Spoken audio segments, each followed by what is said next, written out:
احنا قلنا اول حاجه عايزين ايه؟ هنأسكب نمبر. خطوات بقى احنا عارفين ان احنا دايما لازم نعمل ايه، نحط الخطوات بتاعتنا. تمام، هنكتب الخطوات بتاعتنا الاول بسودو كود كده. نقول له هنا ايه، انتر نمبر.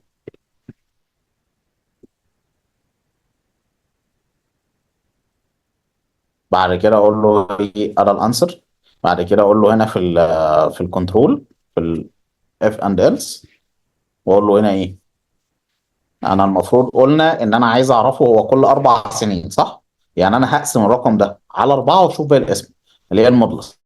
تمام كده. فانا عندي المود اهو، مود ايه، مود الانسر على الكام؟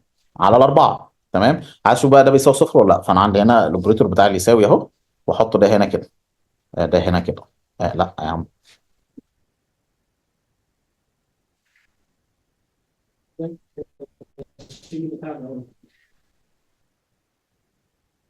جبت كده. يا عم انت تشرح. عشان انا بس زوم اوت فانا مش مالك. تمام. طيب في الحاله دي اقول له هنا لوكس ايه، سي ايه، سي لو هو بيساوي صفر يبقى جاي 29. 28. لو هو العكس هيبقى كام؟ 29. تمام. طيب تعالى نقول له هنا ايه، ستارت. نقول له مثلا ايه، سنة 2000. 2000 كان 28.